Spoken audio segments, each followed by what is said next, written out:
Your most trusted source of news goes global, goes digital. Explore a world of options.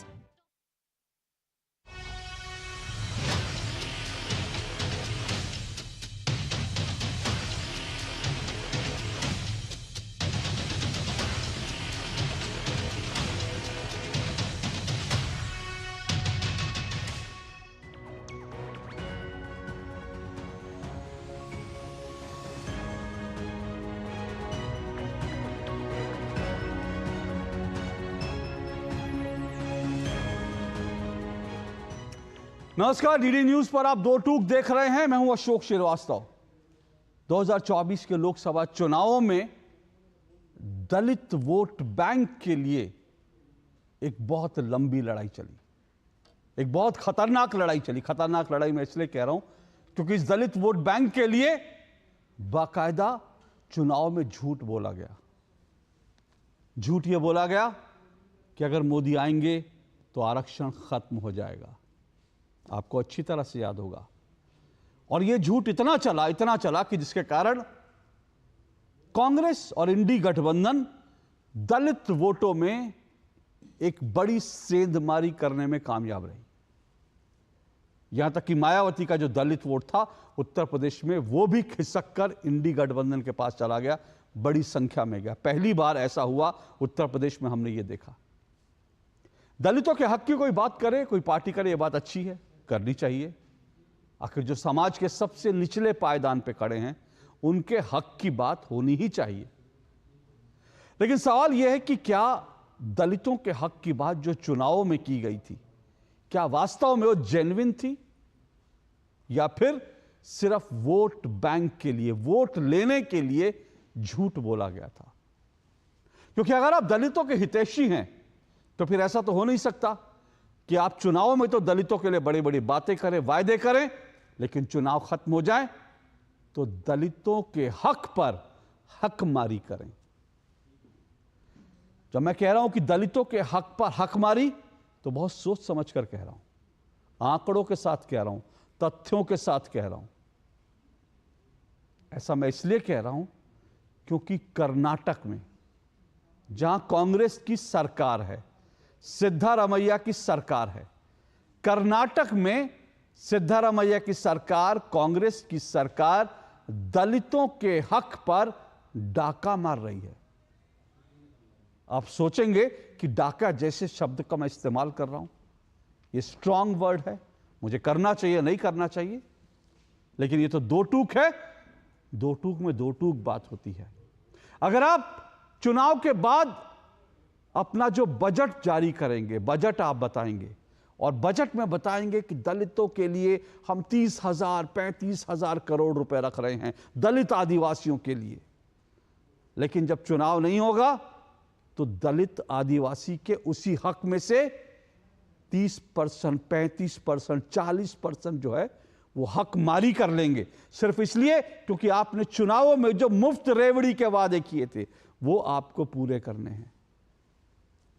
Karnataka में ऐसा ही हो रहा है, क्योंकि कर्नाटक में कांग्रेस ने जब विधानसभा चुनाव हुए थे तो कांग्रेस ने मुफ्त रेवड़ी बांटने के बड़े बड़े वादे किए थे, 5 बड़े वादे किए थे।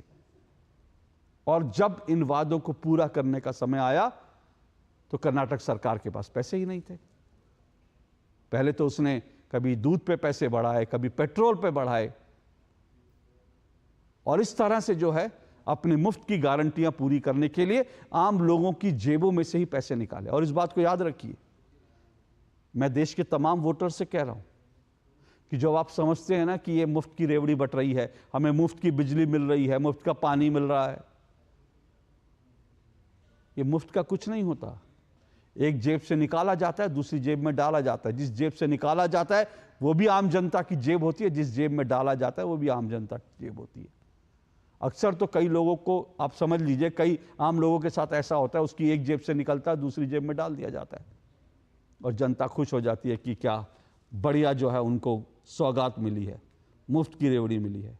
बहरहाल वो मेरा विषय नहीं है, मुफ्त की रेडी पर किसी और दिन बात करेंगे। आप जो वादे कर रहे हैं वो वादे आप कितना सोच समझ कर रहे हैं, ये बड़ी बात है। क्योंकि जब आप कोई वादा करते हैं तो उसको पूरा करने के लिए आपको यह भी देखना चाहिए कि आपकी राज्य सरकार की वो कुव्वत है कि नहीं है। कर्नाटक सरकार की नहीं थी, लेकिन उसने वादे कर दिए, और जब वादे किए तो नतीजा क्या निकला? नतीजा यह निकला कि फिर दलित वोट जो दलित का जो हक था उसकी हकमारी करनी शुरू करी। और यह मुद्दा आज राष्ट्रीय अनुसूचित जाति आयोग के अध्यक्ष ने उठाया। अनुसूचित जाति आयोग के अध्यक्ष की तरफ से, अनुसूचित जाति आयोग की तरफ से ये जो दलितों के हक में हकमारी की जा रही है उसको लेकर के कर्नाटक सरकार को एक स्ट्रांग कड़ी चिट्ठी भेजी गई है और कहा गया है कि 7 दिन के अंदर इसका जवाब दीजिए, वरना आयोग कठोर कदम उठाने के लिए बाध्य होगा। आज दो टूक मैं इसी विषय पर बात करूंगा। इस विषय पर आऊं मुझसे पहले मैं आपको चुनाव के समय का ही प्रधानमंत्री नरेंद्र मोदी का एक इंटरव्यू के दौरान उनका दिया गया बयान सुनवाता हूं। दलितों के साथ किस तरह का छलावा होता है इस देश में वो जानना चाहिए, समझना चाहिए सबको। जो लोग दलित दलित की बात करते हैं वो ये कहते हैं कि जिसकी जितनी हिस्सेदारी उसकी उतनी संख्या भारी, इस तरह के नारे देते हैं। समाज को बांटने के लिए जो लोग इस तरह के नारे देते हैं, वो लोग जब दलित वोट बैंक के सामने कोई बड़ा वोट बैंक आ जाता है, मुस्लिम वोट बैंक आ जाता है, तो वो कैसे दलितों के साथ छल करते हैं, इसको लेकर प्रधानमंत्री नरेंद्र मोदी ने चुनाव में भी यह मुद्दा उठाया था। और उन्होंने कहा था कि हजारों ऐसे देश में संस्थान हैं, इसी दिल्ली में तो कई संस्थान है, जामिया मिलिया जैसा संस्थान है, अलीगढ़ मुस्लिम यूनिवर्सिटी है, जहां पहले दलितों के लिए आरक्षण होता था, लेकिन वो आरक्षण खत्म कर दिया गया। और वो आरक्षण खत्म करके उन संस्थानों को मुस्लिम संस्थान बना दिया गया, जहां पर सिर्फ मुसलमानों के लिए सब कुछ है और दलितों के लिए कोई आरक्षण नाम की चीज नहीं है। यह प्रधानमंत्री नरेंद्र मोदी ने चुनाव में भी यह मुद्दा उठाया था। आप पहले प्रधानमंत्री नरेंद्र मोदी को सुनिए, उसके बाद मैं कर्नाटक के ऊपर जो है प्रतिक्रियाएं सुनवाऊंगा और फिर आज की डिबेट को शुरू करेंगे। सुनिए प्रधानमंत्री नरेंद्र मोदी ने क्या कुछ कहा था। जो लोग इतने बड़े दलितों के हितैषी अपने आप को कहते हैं, आदिवासियों के हितैषी कहते हैं, वे हकीकत में उनके घोर दुश्मन हैं। इन्होंने रातों रात एजुकेशनल इंस्टीट्यूशंस को माइनॉरिटी इंस्टीट्यूशंस बना दिया। माइनॉरिटी इंस्टीट्यूशन बना दिया तो उन्होंने आरक्षण उसमें खत्म कर दिया। अब उनके अधिकार क्षेत्र में नहीं था, वैसा एक नियम बदल दिया उन्होंने, और यूनिवर्सिटी तक को माइनॉरिटी स्टेटस दे दिया। अब दिल्ली में ही जामिया मिलिया जो यूनिवर्सिटी है उसको उन्होंने माइनॉरिटी बना दिया, उसमें सारे आरक्षण खत्म हो गए। एडमिशन में भी नहीं, नौकरी में भी नहीं। और बाद में तो चीजें उभर करके आई कि करीब करीब 10,000 ऐसे इंस्टीट्यूशंस हैं जिसको इस प्रकार से आरक्षण के जो SC, ST, OBC का अधिकार था वो पिछले दरवाजे से उसको छीन लिया गया है, संविधान की पीठ में छोड़ा भगा दिया है। बाबा साहब आम्बेडकर ने जिस सपने से ये व्यवस्था खड़ी की थी उसको इन्होंने वोट बैंक के लिए गिरवी रख दिया है। तो ये एक चिंताजनक बातें मेरे सामने जब आई तब मुझे लगा कि मेरा दायित्व बनता है कि मैं देश को अवगत। सोचिए 10,000 से ज्यादा इंस्टीट्यूट हैं, संस्थान हैं जहां पर दलितों का आरक्षण जो है उनसे छीन लिया गया और वो छीन कर खत्म कर दिया गया। और अब कर्नाटक की बात कर ले तो देश भर की स्थिति है जिसका मुद्दा चुनाव में भी उठा था, और अब कर्नाटक की बात कर लें। जैसा मैंने कर्नाटक में कहा, कर्नाटक में 2 चीजें हुई। एक तो एक दलित कॉर्पोरेटिव फंड था, उसमें पहले घोटाला होता है, एक वहां के मंत्री को इस्तीफा देना पड़ता, और दूसरी तरफ राज्य सरकार ने जो गारंटी थी, राहुल गांधी ने, सिद्धारमैया ने जो गारंटियां दी थी, 5 गारंटियां दी थी, उनको पूरा करने के लिए यह तय किया है कि दलितों का जो फंड था, जो दलित आदिवासियों के लिए जो बजट दिया गया था, उस बजट में कटौती करके दलितों का हक मार करके चुनावी गारंटियां, चुनावी वायदे पूरे किए जाएंगे। इसको लेकर क्या कुछ कहा जा रहा है सुन लीजिए, उसके बाद आज की डिबेट को शुरू करता हूं।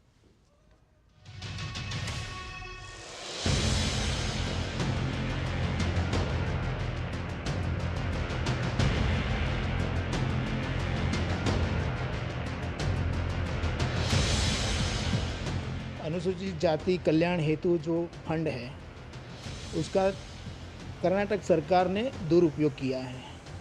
तो इस दुरुपयोग जो किया है उसके खिलाफ आयोग ने, राष्ट्रीय अनुसूचित जाति आयोग ने सरकार को एक नोटिस दिया है। हम चाहते हैं कि अनुसूचित जाति के हित के लिए जो भी फंड है वो अनुसूचित जाति कल्याण के लिए होना चाहिए, नहीं कि इसका दुरुपयोग होना चाहिए। और हम चाहते हैं कि ये 14,000 करोड़ रुपए जो है वो अनुसूचित जाति के कल्याण के लिए ही उपयोग होना चाहिए। ये एक अर्थ में सरासर संविधान का भी अपमान है और अनुसूचित जाति है उसके खिलाफ भी ये कदम है। तो हम चाहते हैं कि ये कर्नाटक सरकार का जो कदम है वो उसे वापस लेना चाहिए। जो कुछ कानूनी विषय है इस पे सर्वोच्च न्यायालय पूरी कानूनी तकनीकी बारीकियों के आधार पर निर्णय लेगा, पर जहां तक कांग्रेस की सोच की बात है और कर्नाटक की बात है तो अनुसूचित जाति के संदर्भ में उनकी संवेदना वहीं तक रहती है जब तक तगड़ा वाला वोट बैंक ना दिख जाए। जैसे उससे तगड़ा वाला वोट बैंक दिखता है तो तराजू पे तौलते हैं और उसके बाद छोड़ देते हैं। शायद आप लोगों को न ध्यान हो तो मैं याद दिला देना चाहता हूं, ये वही कर्नाटक है जहां कांग्रेस के एक दलित नेता थे अखंड श्रीनिवास मूर्ति, जिनके ऊपर एसडीपीआई वाले लोगों ने, पीएफआई वाले लोगों ने उनके घर पर अटैक करके और सब आग वाग सब लगा दी थी, और उसके बावजूद कांग्रेस अपने नेता के साथ नहीं खड़ी हुई। वो दलित थे अखंड श्रीनिवास मूर्ति, उनके साथ नहीं खड़ी हुई। आखिर में दुखी होकर उन्होंने कांग्रेस छोड़ दी। वो कोर्ट गए, वहां भी कांग्रेस ने उनका साथ नहीं दिया और वो अलग रहे। तो नैतिक आधार पर कांग्रेस का चरित्र स्पष्ट हो जाता है, वैधानिक आधार पर सर्वोच्च न्यायालय अपना जो निर्णय लेगा वो चिरोधार्य होगा। Investigation into the Valmiki Corporation scam is revealing the true nature of the Congress party and its commitment to the scheduled tribes. The accused not only diverted close to 100 crore funds to various bank accounts and shell companies, funds that were meant for the welfare of SC, ST and SC/STs in Karnataka, but also it has come to light that one of the accused even purchased a super luxury Lamborghini car from a dealer in Hyderabad. I want to ask Rahul Gandhi, who claims to be the champion or the self-appointed custodian of the rights of OBCs, STs, SC/STs in the country, as to why he hasn't taken any action against Chief Minister Siddaramaiah and the Congress government in Karnataka. Is this your model of tribal development? तो Tejasvi Surya Valmiki corporation scam की बात कर रहे थे, जिसके कारण एक मंत्री को इस्तीफा देना पड़ा, और किशोर मकवाना जो दरअसल राष्ट्रीय अनुसूचित जाति आयोग के अध्यक्ष हैं, उन्होंने बात की कि कैसे दलितों का जो हक है वो मारा जा रहा है कर्नाटक में। और दो टूक में आज हम इसी पर चर्चा करेंगे, क्योंकि राहुल और सिद्धारमैया की गारंटी करनी थी पूरी, इसलिए दलितों के हक पर चल गई छुरी। और सवाल यह भी है कि कर्नाटक में दलितों के हक पर डाका कहां छिपे हैं? संविधान के स्वयंभू आका, संविधान के स्वयंभू आका, आप समझ सकते हैं मैं किसकी तरफ इशारा कर रहा हूं। तो संविधान के स्वयंभू आका कहां छुपे हैं जब दलितों के संवैधानिक हकों पर डाका डाला जा रहा है? इन्हीं पर चर्चा करेंगे आज। चार मेहमान मेरे साथ आज की डिबेट में जुड़ रहे हैं। आइए चारों मेहमानों का परिचय करवा दूं। मेरे साथ डॉक्टर सुधा हल्की जुड़ चुकी हैं, बीजेपी की स्पोक्स पर्सन है कर्नाटक से, शुक्रिया आपका। निखिल जैन मेरे साथ जुड़े हैं, राजनीतिक विश्लेषक हैं, कांग्रेस समर्थक हैं, शुक्रिया आपका भी। अशोक यादव मेरे साथ जुड़े हैं, समाजवादी पार्टी के प्रवक्ता हैं, आपका भी शुक्रिया। और मेरे साथ श्वेता यादव जुड़ी हैं, जेडीएस की प्रवक्ता हैं, आपका भी बहुत बहुत शुक्रिया। चारों मेहमानों का शुक्रिया इस कार्यक्रम में जुड़ने के लिए। मैं शुरुआत अगर मैं अशोक यादव जी आपसे करूं। अशोक यादव जी, क्या आपको सैद्धांतिक रूप से सही लगता है कि आप अपने चुनावी वायदे पूरे करने के लिए इस तरह से जो दलितों के लिए जो आप एक बजट जारी करते हैं, जो संवैधानिक प्रक्रिया का हिस्सा है, कर्नाटक में ये जरूरी है कि आप दलित और आदिवासियों के लिए एक बजट जो है जारी करें। वो बजट जारी किया जाता है, लेकिन उसके बाद संविधान अपनी गारंटी पूरी करने के लिए, चुनावी वादे पूरी करने के लिए उसमें से हकमारी कर ली जाती है। क्या सैद्धांतिक रूप से आपको ये तरीका सही लगता है? देखिए, जो इस घटना में जो आप बता रहे हैं, जो इस तरह की जो आप समस्या बता रहे हैं, इसमें जो अधिकारी दोषी हैं या जो जिस मंत्रालय में इस तरह की घटना हुई है, सरकार मुझे लगता है कि इस पे सख्त कार्रवाई करेगी। और किसी भी सरकार में, किसी भी राज्य में, किसी भी फंड का अगर दूसरे जगह डाइवर्जन होता है तो ये उचित नहीं है। और दूसरी बात, सरकार इसके लिए तत्पर है, कार्रवाई भी करेगी सिद्धारमैया की सरकार। और तीसरी बात, आपने जो अशोक जी, मोदी जी का एक स्टेटमेंट आपने सुनाया, बड़ा अच्छा लगा कि पिछड़ों दलितों के हक पर जो है इस तरह से मतलब इनडायरेक्ट रूप से उस पर जो है डाका डाला जा रहा है। तो मुझे लगता है कि मोदी जी बहुत दिनों बाद सच बोले हैं कि पिछड़ों दलितों के हकों पर किस तरह से डाका डाला जा रहा है। ये नॉट फाउंड सुटेबल एक टर्म है जिसको सरकार ने इजाद किया, उसके माध्यम से डाका डाला जा रहा है। लेटरल एंट्री जिसमें 400 आईएएस अधिकारी बना दिए गए, उसमें कितने दलित कितने पिछड़े हैं ये बताना चाहिए माननीय मोदी जी की सरकार को। आज जिस तरह से आउटसोर्सिंग के माध्यम से अशोक जी, जो नौकरियां में, सरकारी नौकरियों के जो पब्लिक सेक्टर यूनिट्स हैं उनको बेचा जा रहा है, और जो सरकारी नौकरियों में नियुक्ति हो रही है आउटसोर्सिंग के माध्यम से नियुक्ति हो रही है, वहां पे कोई आरक्षण नहीं है। तो पिछड़ों दलितों के आरक्षण पे कौन सेधमारी कर रहा है, मतलब इनडायरेक्ट रूप से। ये सारी चीजें तो सरकार को बतानी चाहिए। आपने बहुत अच्छा सवाल किया, लेकिन उत्तर प्रदेश में भी पिछड़ा वर्ग आयोग ने, जो कि संवैधानिक दर्जा प्राप्त है, उसने सवाल किया था योगी सरकार से कि 69,000 सहायक शिक्षक भर्ती में पिछड़ों दलितों के आरक्षण के साथ लूट हुई। लेकिन कितना साल हो गया अशोक जी, आज तक उनके आरक्षण की लूट को योगी सरकार वापस नहीं कर पाई। तो पिछड़ों दलितों के आरक्षण पे लगातार जो द्रोणाचार्य सरकार है, जिस तरह द्रोणाचार्य ने एकलव्य के अंगूठा काटा था, तो सही, आज भी अंगूठे काटे जा रहे हैं अशोक जी, लेकिन उस चाकू का रूप बदल गया है। अब वो एनएफएस हो गया, लेटरल एंट्री हो गया। अशोक यादव जी सुनिए, ठीक है, आपने बड़ी सफाई से जो है कर्नाटक की सिद्धारमैया सरकार को तो पहले आपने क्लीन चिट दे दी, कहा कि वहां तो अधिकारी कर रहे हैं, सिद्धारमैया तो कुछ है ही नहीं, उनकी औकात ही नहीं अधिकारियों के सामने बोल दे, वो तो अधिकारियों ने दे दिया। और उत्तर प्रदेश में जो हो रहा है उसके लिए मुख्यमंत्री जिम्मेदार है। तो एक तो डबल स्टैंडर्ड, मुझे लगता है कोई भी पार्टी हो, मैं आप अकेले आपकी पार्टी की बात नहीं कर रहा, डबल स्टैंडर्ड ना दोनों, कोई भी पार्टी हो, कोई भी प्रवक्ता, उसको डबल स्टैंडर्ड नहीं रखने चाहिए। आप कह दीजिए कि सिद्धारमैया हमारे सहयोगी हैं, इसलिए हम उनके खिलाफ कुछ नहीं बोलेंगे, क्योंकि हमें योगी का विरोध करना है, मोदी का विरोध करना है, इसलिए हम उनको खूब गरियाएंगे। आप स्टैंड क्लियर रखिए। मुझे लगता है ये लुका छिपी नहीं होनी चाहिए, एक बात। दूसरी बात मुझे ये है कि आपने जो कहा, अरे प्रधानमंत्री जी ने तो जो बात कही थी उस पर भी कभी सोच लीजिए। उस पर मैंने आज तक किसी को नहीं सुना बोलते हुए, किसी को नहीं सुना मैंने।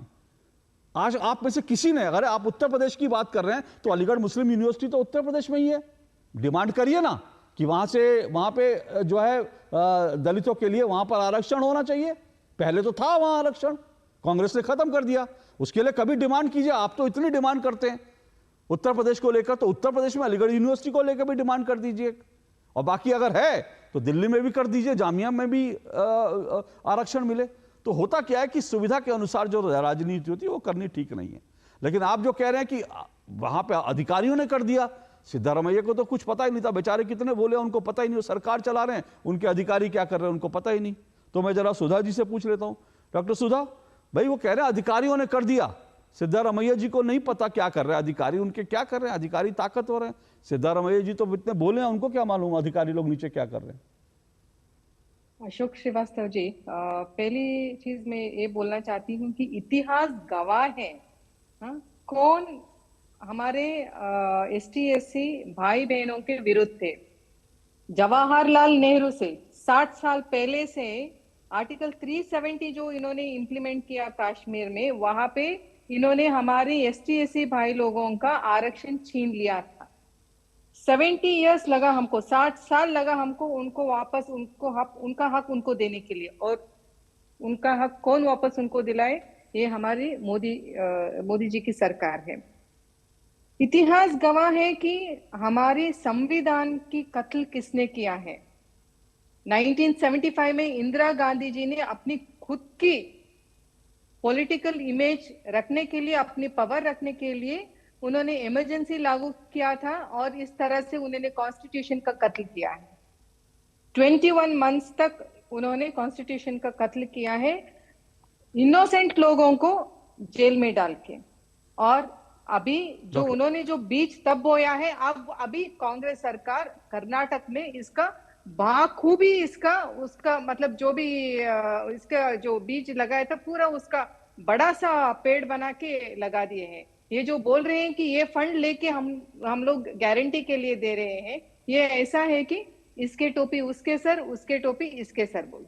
और हमारे संविधान के हिसाब से ST/SC फंड जो 18% है, कोई भी किसी चीज के लिए भी ये फंड यूज नहीं कर सकते। ये लोग कुछ भी रहने दीजिए, ये इनका हक है और हम इनका हक उनको देना चाहिए। और अंबेडकर जी का जो विजन था, उनका जो विचार था हमारे ST/SC भाइयों की उन्नति के लिए, उनकी परवरिश, उनके अच्छे इसके लिए इन लोगों ने उसका कत्ल किया है।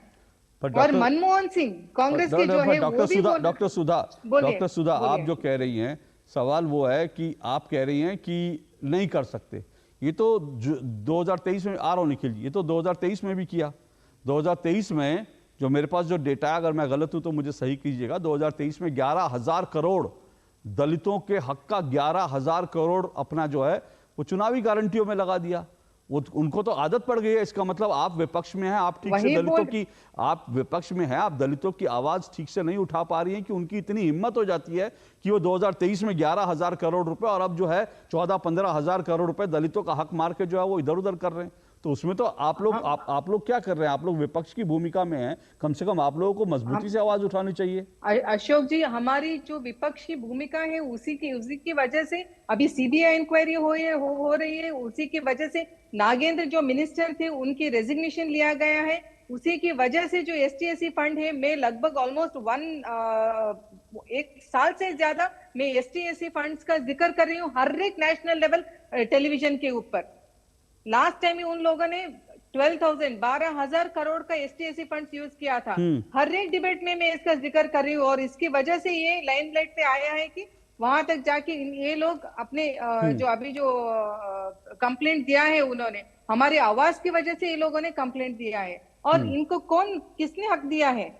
ये हमारे जो फंड्स है, ST/SC भाई लोगों का फंड जो है, इन लोगों के फंड्स लेके गारंटीज को देने के लिए, और गारंटीज छोड़िए, वो बोल दीजिए ये तुष्टीकरण राजनीति करने की वजह से ये लोग कहीं किसी भी हद तक जा सकते हैं। अशोक, ओके, तुष्टीकरण राजनीति इनके ब्लड में है, DNA में है। ओके, जवाहरलाल नेहरू से आज आप तक बेसिकली आप जो कह रही हैं, आपने एक तो मेरा आंकड़ा दुरुस्त किया। मैंने 11,000 करोड़ कहा था, पता चला 12,000 करोड़ रुपए। दूसरा आपने कहा 12,000 लास्ट ईयर का है। हाँ, लास्ट ईयर की, जी जी, इस साल तो और ज्यादा है, बिल्कुल।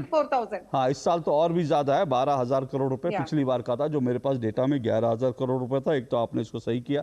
दूसरी बात, आप कह रही हैं क्योंकि आप लोग लगातार आवाज उठा रहे इसलिए ये मुद्दे राष्ट्रीय पटल पर आए।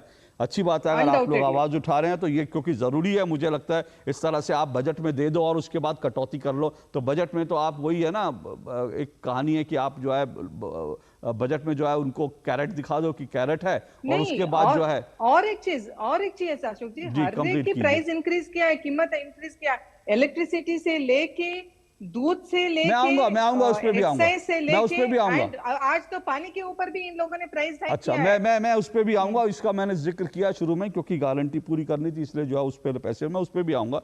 लेकिन थोड़ा सा इस पर कि ये जो कटौती की जा रही है ये असंवैधानिक है, सीधा सीधा दलितों की हकमारी है, एब्सोल्युटली अनकॉन्स्टिट्यूशनल है। आखिर ऐसा कैसे कर सकते हैं? तो निखिल जैन, ये कर्नाटक में बार बार हो रहा है। 2023 में हुआ 12,000 करोड़ रुपए और अब पता नहीं 14-15,000 16,000 करोड़ कितने की जो है वो हकमारी हो रही है, और राष्ट्रीय अनुसूचित जाति आयोग जो है उसने इस पर आपत्ति जताई है। अशोक जी, भाजपा की प्रवक्ता को बहुत लंबे समय मिला बोलने के लिए। मैं आशा करता हूं मुझे भी उतना ही बराबर कुछ समय मिल पाएगा। एक मिनट सुनिए निखिल जी, एक मिनट। एक तो आप लोग तराजू लेकर मत बैठा करिए, ठीक है? आप मेरी डिबेट में मेरी बात सुनिए। आप मेरी डिबेट में जुड़े हैं, पहले भी जुड़े हैं। मैं समय सबको देता हूं, अगर विषय पर आप बात करेंगे तो ठीक है ना। विषय मेरा कर्नाटक है। सुनिए, डाइवर्शन पॉलिटिक्स करना इनकी वो आदत बन चुकी है। डॉक्टर सुधा एक मिनट रुकिए। अशोक जी, आप भी जानते हैं कि मेरी बात सुनिए निखिल जी। डॉक्टर सुधा ने जब शुरुआत करी, उनकी जो 2 लाइनें थी मैं उनको तब रोकने जा रहा था, मुझे लगा कि वो इतिहास में जा रही हैं, लेकिन उन्होंने उस इतिहास को आज के उससे कनेक्ट करके कहा, इसलिए मैं शांत हो गया। दूसरा, जब वो बाकी चीज़ों की बात कर रही थी मैंने उनको रोक दिया, क्योंकि मैं चाहता हूं थोड़ा विषय पर आना चाहिए। अगर दलितों का हजारों करोड़ रुपए का फंड जो है इधर उधर हो रहा है, तो उस बात को इधर उधर करने के लिए कोई ये बात करे, कोई वो बात करे, मुझे लगता है ये नाइंसाफी होगी। तो आप भी संविधान के जो हैं पालनकर्ताओं में से एक हैं। तो मैं चाहूंगा कि दलितों के जो हकमारी जो कर्नाटक में हो रही है उस पर स्पेसिफिक बोले, मैं पूरा समय दूंगा। बोलिए। अशोक जी, मैं दलितों की हकमारी पे जरूर जवाब देना चाहूंगा और पूरा जवाब मेरे पास तैयार है। बस एक छोटी सी बात मैं कहना चाहूंगा कि प्रधानमंत्री ये भ्रम फैलाने की कोशिश कर रहे हैं कि कांग्रेस पार्टी ने जामिया मिलिया इस्लामिया को एक मुसलमान संगठन बना दिया। इस पे मेरे को बस 20 सेकंड चाहिए रिस्पॉन्ड करने के लिए। जामिया मिलिया 1920 में कई मुसलमान नेताओं द्वारा स्थापित एक शैक्षिक संस्थान था, जिसे 1962 में एक महाविद्यालय, विश्वविद्यालय, यूनिवर्सिटी का दर्जा दिया गया। 1988 में सेंट्रल यूनिवर्सिटी बनाया गया और 2011 में एक national commission for minority education which was headed by a पूर्व मतलब जिसे लीड कर रहे थे एक पूर्व दिल्ली हाईकोर्ट के जज, उन्होंने कहा था कि ये मुसलमानों के लिए बनाई गई, मुसलमानों द्वारा जज साहब का नाम बताइए, जज साहब का नाम बताइए जरा। जज साहब का नाम, अरे बताइए ना सर, जज साहब का नाम बताइए। नहीं, जज साहब का नाम इसमें जरूरी नहीं, बताइए। जज साहब का नाम ही जरूरी है। जज साहब का नाम बताइए ना। पता है, पर मुझे पता है जज साहब का नाम बताइए। जज साहब का नाम बताइए ना। अब बात नहीं, अरे जज साहब का नाम बताइए सर। जज साहब का नाम बताइए ना। तो अब आप क्या जज पे जज साहब का नाम, अरे नाम बता दीजिए। आप इतने तथ्य लेकर बैठे हैं। मैंने आपसे एक तथ्य बोला, आप नहीं जवाब दे पा रहे। जज साहब का नाम बताइए। जज साहब का नाम बताइए। अध्यक्ष पे जज साहब का नाम बताइए। नहीं, चलिए आगे चलते हैं। जज साहब का नहीं, आगे नहीं, जज साहब का नाम बताइए। उसके बाद मैं आपको जज साहब का, एक मिनट निखिल जैन, जज साहब का नाम बताइए। निखिल जैन, जज साहब का नाम बताइए। सुनिए मेरी बात सुनिए। आप जज साहब का नाम बताइए। उसके बाद जो आपने कुतर्क दिया उस कुतर्क का मैं जवाब दूंगा और फिर आप आगे बढ़िएगा, क्योंकि आपने 20 सेकंड कहे थे। सुनिए, अब मेरी बात सुनिए निखिल जैन, आपने 20 सेकंड कहे थे लेकिन आप 1.5 मिनट बोले। मैंने आपको रोका नहीं, कुतर्क करते रहे। अब मैं आपको तर्क से बताता हूं। आप मुझे बताइए पहले जज साहब का नाम। जज साहब का नाम बताइए। जस्टिस एमएसए सिद्दीकी, जो दिल्ली हाईकोर्ट के पूर्व न्यायाधीश। क्या नाम फिर से नहीं क्यों प्रधानमंत्री की स्टेटमेंट आप चलाइए। फिर से बताइए जज साहब का नाम। बोलने दीजिए। फिर से बताइए जज साहब का नाम। नहीं, क्या आप कम्युनलाइज करना? मेरे दर्शकों ने सुना नहीं। अरे मैं तो सिर्फ जज साहब का नाम कह रहा हूं। मेरे दर्शकों को फिर से बताइए। आपको नाम में इतना इंटरेस्ट? जज साहब का नाम फिर से बताइए, मेरे दर्शकों ने सुना नहीं। राष्ट्रीय आयोग में आपको इंटरेस्ट नहीं है? मेरा जज साहब का नाम बताइए ना सर। इंटरेस्ट नहीं है? जज साहब का नाम बताइए। संविधान के अनुच्छेद जज साहब का नाम बताइए। इंटरेस्ट नहीं है? संविधान की बात करने के लिए आपको जज साहब का नाम बताइए। जज साहब, अब रुकिए। अब इनका एक मिनट, अब मैं आता हूं। अब रुकिए, मैं बताता हूं। अब रुकिए, मैं बताता हूं। अब मैं आऊंगा, एक बार बताता हूं। बनारस हिंदू विश्वविद्यालय किसने स्थापना की? अब जो इन्होंने तर्क दिया ना, मैं उस तर्क पर आ रहा हूं।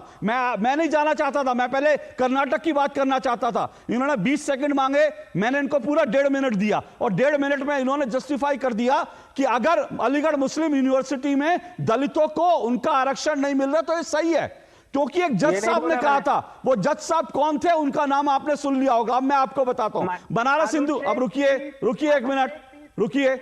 बनारस हिंदू यूनिवर्सिटी की स्थापना किसने की? पंडित मदन मोहन मालवीय ने। तो पंडित मदन मोहन मालवीय जो बनारस हिंदू यूनिवर्सिटी की स्थापना करते हैं, उसमें देश के सब नागरिकों का हक है।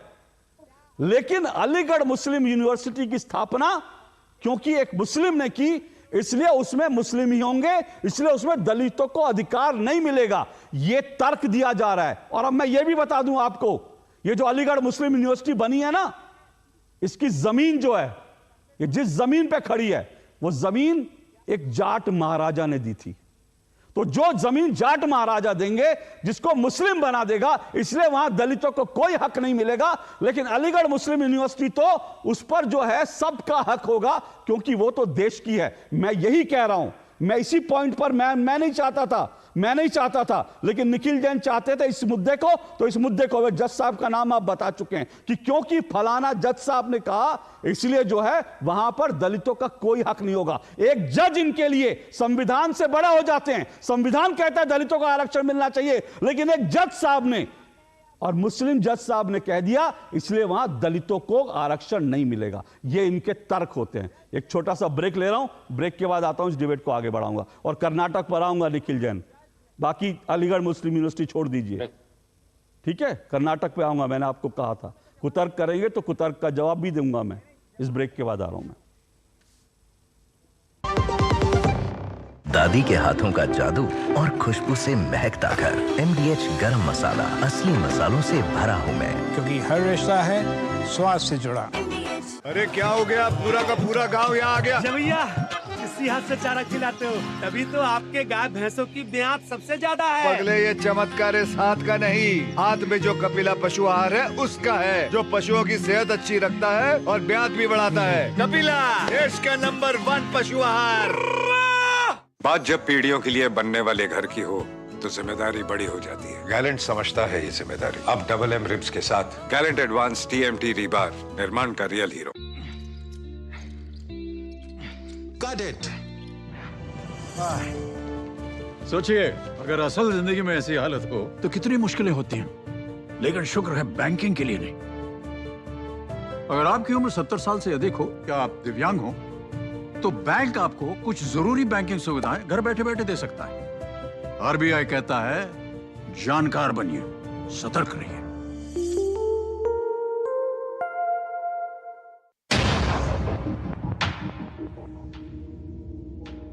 हरदम तैयार है,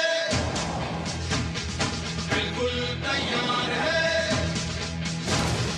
हरदम तैयार है, बिल्कुल तैयार है, जी जाने से तैयार है, इसीलिए तो हम लहरों के पहरेदार हैं। जय भारती, जय भारती, हम हैं नौसेना, हम हैं भारत के सारथी। जय भारती, जय भारती, हम हैं नौसेना, हम हैं भारत के सारथी, सारथी, सारथी।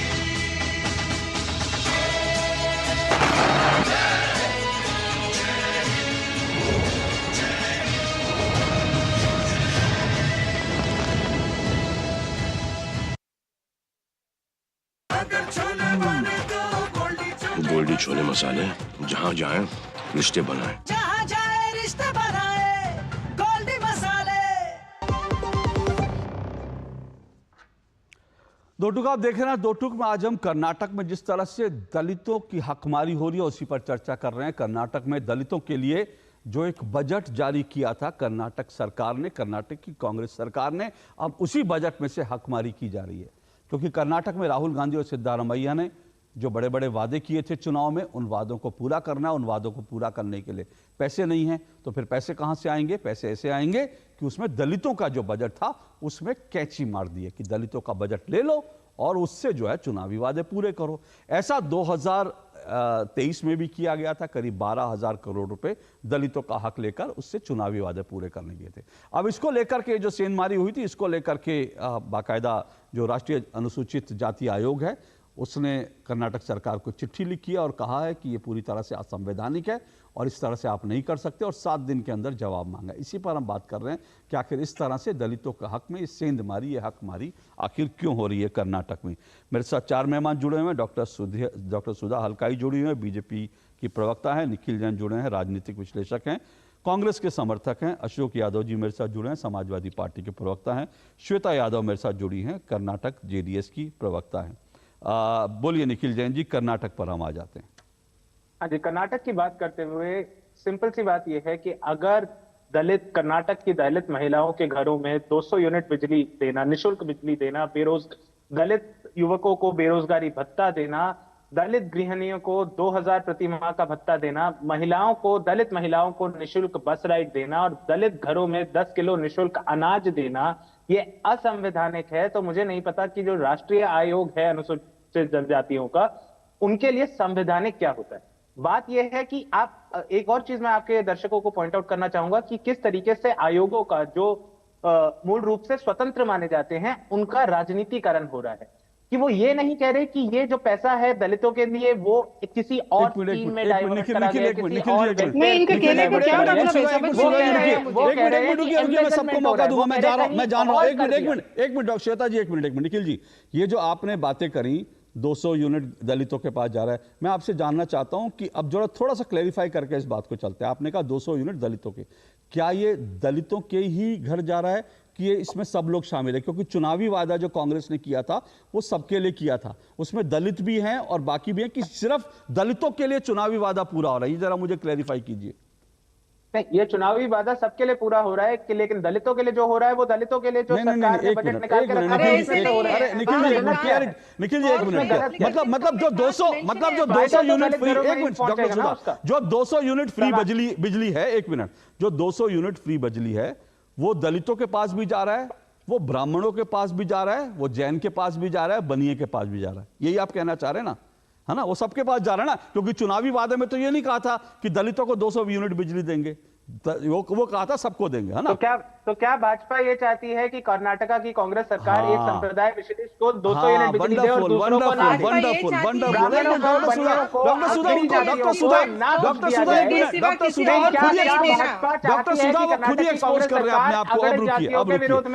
आप सुनिए, देखिए इस देश में कैसे नेता जो होते हैं ना, निखिल जैन वैसे नेता तो है नहीं, लेकिन क्योंकि नेताओं के पक्ष में उतरे हुए हैं तो फिर कैसे बेवकूफ बनाया जाता है कि 200 यूनिट जो बिजली है वो चुनाव में वादा किया सबको मिलेगी, उसके बाद दलितों का। अब मुझे बोलने दीजिए, मैं आप ही का वो समझा रहा हूं, जो आप फॉर्मूला दे रहे हैं ना, मैं आप ही का फॉर्मूला समझा रहा हूं। चुनाव में कहा भाई सबको 200 यूनिट बिजली मिलेगी, आइए सबको मिलेगी, सब वोट दे दीजिए। चुनाव के बाद दलितों का पैसा ले लो और सबको यूनिट बिजली दे दो, और फिर जब एक मिनट मैं आपका फॉर्मूला समझा रहा हूं, रुकिए, मैं इनकी आवाज नीचे करिए, मैं इन्हीं का फॉर्मूला, इनकी आवाज नीचे करिए, मैं इन्हीं का फॉर्मूला समझा रहा हूं। तो चुनाव में क्या हुआ, मैं आपको डेटा के साथ समझाता हूं, आपको बिल्कुल एक आंकड़ों के साथ। 100 मकान है जिसमें 30 घर दलित के हैं, तो चुनाव में कहा कि ये जितने 100 मकान है, इन 100 मकानों को फ्री बिजली दी जाएगी, ठीक है? उसके बाद 100 मकानों में से 100 के 100 के वोट मिल गए। जब चुनाव खत्म हुआ तो फिर उन 100 मकानों के लिए एक बजट था, यानी सबके लिए एक बजट था, और दलितों के लिए स्पेशली एक बजट था। अब वो 100 मकानों के लिए जो पूरा बजट था वो तो है, और उसमें ठन गोपाल है। तो क्या हुआ, जो दलितों के लिए जो बजट था, उस दलितों के बजट से लेकर के उन 100 मकानों को फ्री बिजली दे दी जाएगी, और फिर कहा जाएगा अरे उसमें 30 दलित भी तो हैं, तो दलितों के देखिए हम कितने हितैषी हैं, 30 दलित भी तो हैं। ये फॉर्मूला कहीं और जाकर दीजिएगा निखिल जी, लोगों को इस तरह से बरगलाना, मुझे लगता है कि मैं तो मैथ्स में बिल्कुल, मेरा हाथ बड़ा तंग है, लेकिन इतना बेसिक तो मैं भी समझता हूं। जो आप फॉर्मूला समझा रहे हैं या आप बेवकूफ बना रहे हैं? श्वेता जी बताइए, आपको समझ में आया ये फॉर्मूला कि भाई दलित भी तो उनमें जिनको दे रहे हैं फ्री बिजली, दलित भी तो है उनमें, तो फिर दलितों का पैसा लेके दलितों को दे दिया। वही मैं बोल रहे हैं, ऐसे बोल रहे हैं जैसे ये देख के एहसान कर रहे हैं ये लोग, हमारे दलित भाई बहनों के ऊपर एहसान कर रहे हैं, जैसे हम 30% जो दे रहे हैं उनको दे रहे हैं बोल के। ओके, श्वेता जी बताइए, पहले चीज, और अभी जो सिद्धरामैया जी के बारे में डॉक्टर सुधा आ रहा हूँ, डॉक्टर सुधा, श्वेता जी की बात हो जाए फिर मैं बताइए श्वेता जी। जी सर, मुझे पहले शायद क्लियर करना चाहिए, निखिल जी जो है उनको कर्नाटका की जो सरकार कैसे चल रही है, उनका गारंटी क्या था, किसके लिए था शायद उनको क्लैरिटी नहीं है, शायद उसकी जानकारी लेके डिस्कशन में आए तो बहुत अच्छा लगता है। मेरी तरफ से ये एडवाइस है।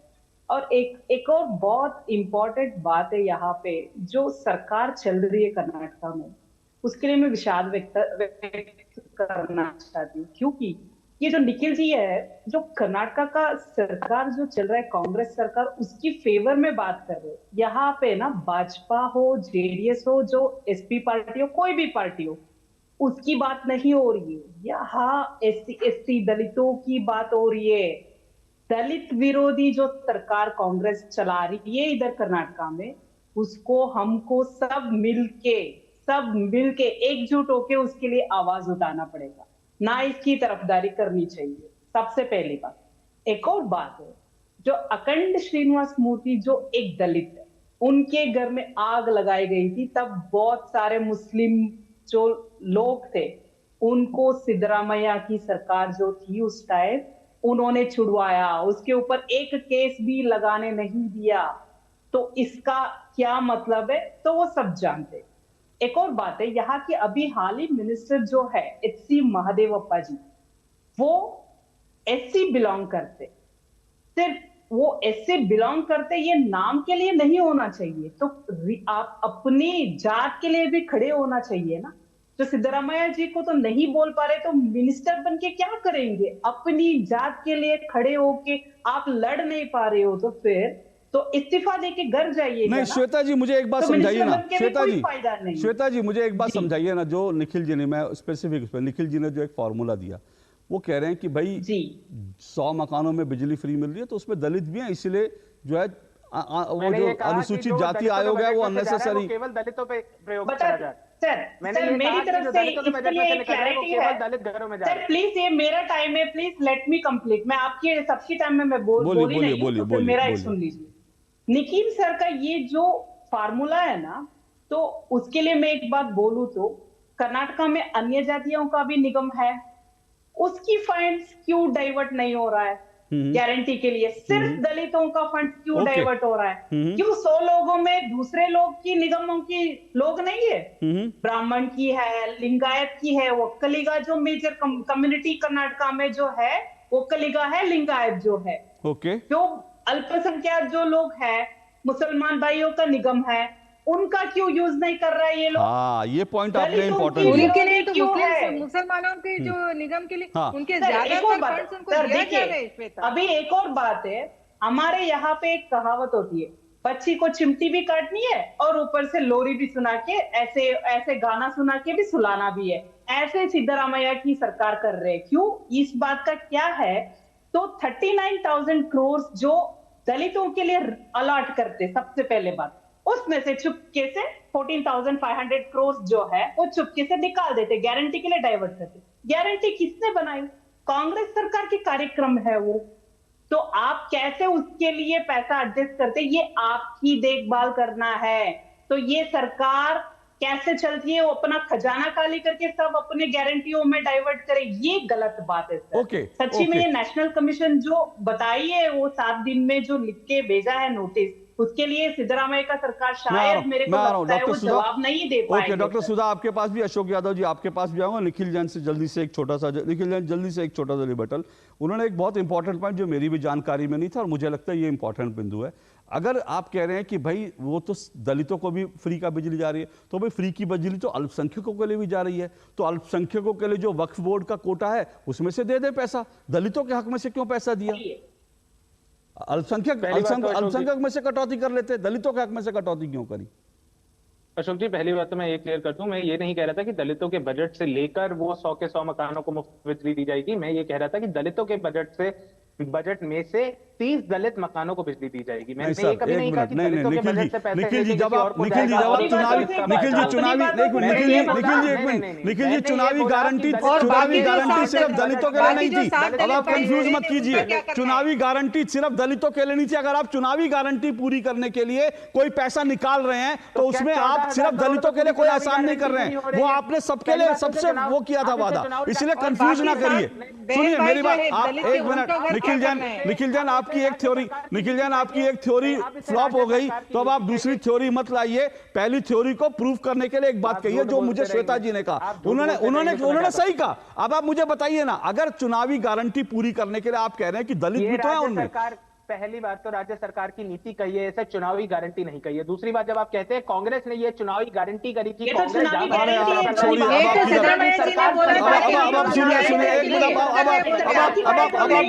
अब आप डिरेल हो रहे हैं। उसको मैं गारंटी कहूं, उसको मैं सरकार की नीति कहूं, उससे कोई फर्क नहीं पड़ता। ये सरकार की नीति है, गारंटी सरकार की नीति है। सुनिए, अगर आप इनकी आवाज नीचे कर दीजिए, अगर आप सरकार की नीति कहेंगे ना, तो सरकार की नीति यह है कर्नाटक में कि दलितों के लिए एक फंड रखना होगा, और आप वो फंड में से चोरी कर रहे हैं। यह सरकार की नीति नहीं है कि दलितों के लिए जो फंड वहां पे कर्नाटक में संवैधानिक रूप से है उसमें आप चोरी कर सकें। यह सरकार की नीति नहीं है। सरकार की नीति मत कहिए इसे, प्लीज डाइवर्ट मत कीजिए, कंफ्यूज मत कीजिए। डॉक्टर सुधा आप बोले, उसके बाद मैं अशोक जी के पास जाऊंगा। नहीं निखिल जी आप आज बिना तैयारी के आए हैं, आपको कर्नाटक के बारे में कोई जानकारी नहीं, आप इधर जा रहे हैं, उधर जा रहे हैं, सीधा कभी ये फॉर्मूला कभी वो फॉर्मूला, इससे नहीं चलेगा। आपके पास कोई कोई वैलिड, कोई अच्छा तर्क हो तो बोलिए, आपको पूरा समय दूंगा। डॉक्टर सुधा अपनी बात कर लें, अशोक यादव अपनी बात कर लें, फिर आपके पास आऊंगा, लेकिन तर्क से कुतर्क लेकर मत आइए आप। डॉक्टर सुधा बताइए। अशोक जी, एक है ये लोग चोरी करे, ऊपर से सीना चोरी की बात कर रहे हैं ये लोग। सेकंड थिंग, सिद्धरामैया, अशोक यादव जी ने जो कहा है कि सिद्धरामैया जी को कुछ भी नहीं मालूम है। सिद्धरामैया जी पॉलिटिक्स में है, पावर में है, पास 40 ईयर से, पिछले 40 ईयर से जो डिप्टी सीएम थे, फाइनेंस मिनिस्टर, और जो ये बोलते हैं कि इन्होंने 14 बार इन्होंने बजट पेश किया है बोल के, और अभी बोल रहे हैं कि इनको कुछ भी नहीं मालूम है। हालांकि उन्होंने अभी फाइनेंस मिनिस्टर है और वो खुद अटके हैं एक मुड़ा केस में, जहां पे वो 60 करोड़ का कंपेंसेशन ले रहे हैं 30 लाख की जगह के लिए। वो खुद यहाँ पे अटके हुए हैं अपने खुद के केस में। और यहाँ पे जो है, because he is a finance minister, he has to give, उन्होंने वो यहाँ पे, और जो इसका वाल्मीकि निगम का जो मिस्टर चंद्रशेखर ने आत्महत्या किया है, उसके 180 करोड़ का जो स्कैंडल हुआ है, जो हैदराबाद को गया है, और वहां से 2 kg गोल्ड जो आया है नागेंद्र जी को, जो मिनिस्टर है, जिन्होंने रेजिग्नेशन दिया है। और रोज के आज का भी 4 लोगों के घर में ईडी रेड किया गया है कर्नाटक में, बैंगलोर में। तो इन लोगों को एंड ये बेसिस पे सिद्धरामैया आज रेजिग्नेशन देना चाहिए चीफ मिनिस्टर के पद से। वो आपकी पॉलिटिकल मांग है, अपनी जगह, मैं उस पर टिप्पणी नहीं करूंगा। जो वहां पे करप्शन को जो मुख्यमंत्री पर चार्जेस लग रहे हैं, वो भी आपने अपनी बात रखी, लेकिन मेरा आज का विषय नहीं है, तो मैं मूलतः जो है मैं विशेष, लेकिन हाँ, वाल्मीकि जो कॉर्पोरेशन स्कैम है वो जरूर, वो वाल्मीकि कॉर्पोरेशन स्कैम जो हुआ, उसमें एक मंत्री इस्तीफा दे चुके हैं, और उसको लेकर के जो चल रहा है, एक दलित व्यक्ति आत्महत्या करी है उसने, वो जो इंपॉर्टेंट विषय जरूर है, उसको रुकिएगा निखिल जी, मैं आऊंगा उसके, मैं ब्रेक पे जा रहा हूँ, ब्रेक के बाद अशोक जी को मौका दूंगा, फिर आपके पास आऊंगा। और आपकी थ्योरी को मैं अभी भी समझने की कोशिश कर रहा हूँ, मुझे तो समझ नहीं आई, आप दूसरी थ्योरी दे रहे हैं, लेकिन मैं कोशिश करूंगा उस थ्योरी को हम अगर समझ पाए तो, लेकिन इस छोटे से ब्रेक के बाद। बढ़िया है, क्यों है? प्राकृतिक हल्दी, मिर्ची, धनिया नहीं, मिर्ची, धनिया, हल्दी, MDH। जल्दी करो यार, प्लीज जल्दी। दूसरा कोई मैच है क्या? ऐसा ही कुछ है यार, बैंक जाना है दादाजी को लेके। हाँ यार, उम्र होने पर कभी कभी मदद तो लगती है, पर बैंकिंग में नहीं। वैसे भी RBI कहता है सीनियर सिटीजन सबसे पहले। अगर आप 70 साल से ऊपर हैं और आप बैंक नहीं जा सकते, तो बैंक आएगा आपके पास जरूरी सेवाएं लेकर, वो भी वाजिब दरों पर। सीनियर सबसे पहले। RBI कहता है जानकार बनिए, सतर्क रहिए। बात जब पीढ़ियों के लिए बनने वाले घर की हो, तो जिम्मेदारी बड़ी हो जाती है। गैलेंट समझता है ये जिम्मेदारी। अब डबल M रिब्स के साथ गैलेंट एडवांस TMT रीबार, निर्माण का रियल हीरो। चुटकुला समझ नहीं आया? समझ तो ये नहीं आता कि खेत धान का या खरपतवार का। तो इसमें समझना क्या है दोस्त? ले आओ धान के खरपतवारों का स्पेशलिस्ट ग्रीन लेबल, IIL के ट्रैक्टर ब्रांड का ग्रीन लेबल, धान के खरपतवारों का स्पेशलिस्ट। गोल्डी छोले मसाले, जहाँ जाए रिश्ते बनाए, जहाँ जाए रिश्ते बनाए, गोल्डी मसाले। दो टुक आप देख रहे हैं, दो टुक में जिस तरह से कर्नाटक में दलितों की जो पैसा था, उसमें से सेंधमारी करके चुनावी वादे पूरे किए जा रहे हैं, उस पर हम सवाल उठा रहे हैं। 4 मेहमान मेरे साथ जुड़े हुए हैं। अशोक यादव जी, ये पूरी जो डिबेट है, उसमें आपने सैद्धांतिक रूप से पहले ही कहा कि ये ठीक नहीं है, और आपने कहा कि राज्य सिद्धरामैया को नहीं पता, मुख्यमंत्री को नहीं पता, कर्नाटक में अधिकारी ऐसा कर रहे हैं। लेकिन निखिल जी ने एक और ही थ्योरी दे दी, वो कह रहे हैं कि भाई जिनको फायदा मिल रहा है जो गारंटी का, उसमें भी तो दलित हैं। क्या आपको ऐसा लगता है कि ये तरीका ठीक है क्या? देखिए, मैंने ये नहीं कहा कि मुख्यमंत्री को नहीं पता है या पता है। मैंने ये कहा कि अगर सरकार में बैठे हुए अधिकारी या संबंधित विभाग के मंत्री के माध्यम से अगर इस तरह की मतलब बात हुई है, तो उस पर सरकार जरूर एक्शन लेगी। ये बात मैंने कही। नहीं अशोक जी, जो संबंधित विभाग का मंत्री होगा, वो मंत्री भी तो सिद्धरामैया के जो मुख्यमंत्री हैं उनके कैबिनेट का मंत्री होगा ना, तो उनकी फाइनेंस मिनिस्टर तो मिस्टर सिद्धरामैया ही है यहाँ पे। हाँ, sorry, finance minister of Karnataka is mister Siddaramaiah himself. Siddaramaiah खुद ही फाइनेंस मिनिस्टर हैं, तो जो कुछ हो रहा है वो सिद्धरामैया कर रहे हैं सर। अब ये हम कैसे कहें? नहीं, मुझे समझ में नहीं आ रहा है सिद्धरामैया जी सरकार कहाँ चला रहे हैं, क्योंकि उनको कुछ भी पता नहीं है सरकार कौन चला रहे हैं, हमको नहीं समझ में आ रहा है। चलिए वो सरकार चला रहे, क्या वो छोड़ दीजिए। अशोक यादव जी बोलिए। जी जी, मेरे कहने का ये मतलब था कि जो इस तरह का जो आपने कहा कि फंड डाइवर्ट किया गया है, तो फंड डाइवर्ट अगर हुआ है तो कहीं न कहीं सरकारी सदुपयोग के लिए ही हुआ होगा। लेकिन जो यहाँ पे सवाल उठ, फला विभाग का क्यों नहीं आपने किया, फला जातियों क्यों नहीं किया, तो ये सरकार वहां पे जो पॉलिसी बनाती है कि अभी इस विभाग अगर फंड मान लीजिए कहीं दूसरी जगह यूज किया, तो ऐसा नहीं कि वो विभाग पूरा जो गरीब हो गया, उस विभाग में दोबारा फंड भी आ सकता है। मतलब आप इस बात को आप जस्टिफाई कर रहे हैं कि दलितों का पैसा ले लिया गया दलितों के हक के लिए, जो बजट में जारी किया जाता है, जो मुख्यमंत्री ने जारी किया, उसको अगर कहीं और लगा दिया जाता है तो वो तो सही है, जायज ही पैसा जा रहा होगा। नहीं, मैं ये नहीं क्या कह रहे हैं आप लोग क्या कह रहे हैं, मैं समझ नहीं पा रहा हूं। मैं ये कह रहा हूं कि सरकार की पॉलिसी हो सकती है, तो सरकार की नहीं, एक मिनट अशोक जी, सरकार की पॉलिसी ये हो सकती है कि जो संवैधानिक रूप से कर्नाटक में जरूरी है दलितों के लिए एक बजट रखना, उस बजट का पैसा निकाल करके कहीं और खर्च कर देना, ये सरकार की संवैधानिक जिम्मेदारी है। सरकार, कांग्रेस सरकार संविधान से बड़ा है इनके हिसाब से। मैंने ये कहा कि अगर सरकार वहां से फंड कहीं और इस्तेमाल की है तो उस फंड को कहीं ना कहीं से फुलफिल करेगी। अरे कैसे, अरे फुलफिल पिछली बार भी नहीं किया, कैसे, अरे कैसे फुलफिल करेगी, कैसे फुलफिल करेगी? आप एक नया, अब आप नया फॉर्मूला दे रहे हैं। सरकार पिछले साल तो 12,000 करोड़ फुलफिल नहीं किया था, पहले पिछले साल का फुलफिल कर लें। करोड़ रुपए इन्होंने लोन लिया है, पिछले साल का 12,000 करोड़ रुपए फुलफिल नहीं किया गया, वो सीधा दलितों की सेंध मारी थी।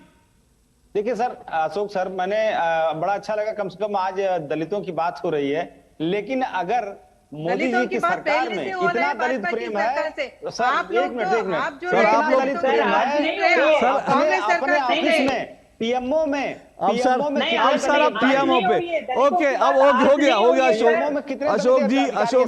अशोक जी, अब हो गया। जब आप कर्नाटक छोड़कर पीएमओ पर आ जाते हैं तो मैं समझ रहा हूं कि अब जब कर्नाटक सरकार को डिफेंड करने के लिए आपके पास कुछ नहीं, और वो सही भी है। मैं आपकी मुश्किल, एक मिनट डॉक्टर सुधा, मैं आपकी मुश्किल समझता हूं। आप जो है उत्तर प्रदेश में दलित ओबीसी की बात करते हैं और यहां पर आप दलितों के विरोध में नहीं जा सकते, इसलिए आप कर्नाटक सरकार के फैसले को डिफेंड नहीं कर सकते। मैं समझ रहा हूं आपकी मुश्किल है ये, और इसीलिए मैं कह रहा हूं ये सब सोचे, गंभीरता से सोचे, और मेरे दर्शक भी देखें, समझें कि जिस तरह से दलितों का हक, राजनीति के लिए दलितों का इस्तेमाल करना एक अलग बात है, लेकिन आप दलितों के जब हक मारते हैं तब आवाज नहीं उठती, क्योंकि तब आप उसका सपोर्ट कैसे करेंगे? उसके लिए आपके पास कुछ तर्क नहीं होते, इसलिए आप पीएमओ जाते हैं, उत्तर प्रदेश जाते हैं, पर कर्नाटक में जो गलत हो रहा है उस पर आप नहीं कह सकते। मैं अशोक जी की मजबूरी समझता हूं, वो इंडी गठबंधन का हिस्सा है, कांग्रेस के खिलाफ नहीं बोल सकते, वो उनकी मजबूरी है। ठीक है, निखिल जैन जी, कोई नया गणित, नया फॉर्मूला? हाँ, एक मिनट श्वेता जी, एक मिनट आ रहा हूं। निखिल जैन जी का वो नया फॉर्मूला, निखिल जैन जी नया फॉर्मूला बताएं। निखिल जैन जी आवाज दीजिए। हाँ, निखिल जैन जी। मैंने ना अपना कोई फॉर्मूला या अपनी बात कोई बदली नहीं है। मैंने पहले भी एक वही चीज कही थी जो अभी कह रहा हूं कि ये वेलफेयर स्कीम्स के लिए 52,000 करोड़ का बजट था, और जो दलित आयोग के लिए जो बजट दिया गया है उसमें से 14,000 करोड़ का हिस्सा इन वेलफेयर स्कीम्स के हिस्से में जोड़ा जा रहा है। तो मैं मोर देन 24,000। एक मिनट आपको बीच में काटा, एक मिनट डॉक्टर सुधा सुन लेते हैं। डॉक्टर सुधा प्लीज, डॉक्टर सुधा एक मिनट करने की कोशिश। हाँ, बोलिए। आपके यही एक भाजपा का एक तरीका बन चुका है कि बोलिए सर मेरे पास। निखिल जी जल्दी बोलिए, मैंने उनको चुप करा दिया, जल्दी बोलिए, मेरे पास समय कम है। हाँ जी, सिंपल सी बात है कि एक फिस्कल ईयर की अगर हम बात कर रहे हैं तो वेलफेयर स्कीम्स के लिए 52,000 करोड़ एलोकेटेड था, आवंटित था, उसमें 14,000 करोड़ ऐड करा जा रहा है जो दलित आयोग गलत कह रहे हैं आप सर, बिल्कुल गलत कह रहे हैं। 52,000 करोड़ रुपए पूरे करने के लिए 14,000 करोड़ रुपए दलितों की हकमारी की जा रही है, वे 52,000 करोड़ के ऊपर नहीं जा रही है। आप गलत कह रहे हैं, फैक्ट्स अपने सही करिए। श्वेता जी रिस्पॉन्ड कीजिए। आप पहले आपने फॉर्मूला दिया, फिर आप गलत कह रहे हैं। आप चेक कीजिए, अपने फैक्ट चेक कीजिए। श्वेता जी छोटा सा पॉइंट ये कहा गया कि लिंगायतों के लिए एक एक करके श्वेता जी बोलेंगी, श्वेता जी बोलेंगे, एक एक करके बोलेंगे। श्वेता जी नहीं सर, अशोक जी देखिए, मैं इसलिए सबसे पहले निखिल जी को मैंने एडवाइस दे दिए थे, थोड़ा सा अच्छे से होमवर्क करके आए, क्योंकि डाटा भी उनको पता नहीं है, क्लैरिटी नहीं है उनको। और एक और बात है, ये एसपी की जो प्रवक्ता है जो बोल रहे हैं, हाँ, तो वो एसपीजी की जो प्रवक्ता बोल रहे थे, तो फिर वो इंडी गवर्नमेंट के साथ है, तो इंडी सरकार जो बनाया उसमें है, लेकिन क्यों ना बोले उनके साथ, तो बोलेंगे ना। तो कर्नाटक एटीएम बन चुका है, कर्नाटका एटीएम बन चुका है सेंट्रल कांग्रेस के लिए। राहुल 180 करोड़ सीधे गए। सुधा जी, मैं आपको एक मिनट केरला में, आपके लिए तो पूरा देश एटीएम है। अरे आप पहले केरला में कोई बंदा हाथी से मर जाता है, हाथी के हादसे से मर जाता है, तो फिर कर्नाटक से आप उधर रिलीफ फंड जाएगा सर। इतना मतलब आप जमिए। तो आंध्रा में, तमिलनाडु में कहाँ इलेक्शन होता है तो कर्नाटक से जाएगा पैसा। सब चीज के लिए कर्नाटक से जा रही है पैसा, तो फिर कर्नाटक का एटीएम बन चुका है, तो फिर ये सब तो बोलेंगे। डॉक्टर सुधा बोलेंगे ये। ओके डॉक्टर सुधा, आखिरी 30 सेकंड आपके, जल्दी से आपका आखिरी कमेंट इस मुद्दे को, और आप किस तरफ जा रहे हैं? On records it has been declared that जो भी 180 करोड़ का जो स्कैम हुआ है वाल्मीकि निगम का, वो सीधा गया है तेलंगाना, आंध्र प्रदेश में गया है और वहां के इलेक्शंस के लिए यूज किया गया है। हैदराबाद की कंपनी जो खोली गई है, हैदराबाद के पूरे concluding point is that Prapratim, the first priority of our country should be the development and improvement of our SC brothers, and that is the vision and dream of Ambedkar ji, and we all have to live for that. Okay देखिए, मैं अंत में सिर्फ ये कहना चाहता हूँ, देखिए कर्नाटक का पैसा जो है वो कैसे कहाँ खर्च हो रहा है कर्नाटक की सरकार तय करेगी, लेकिन आप दलितों का हकमारी नहीं कर सकते।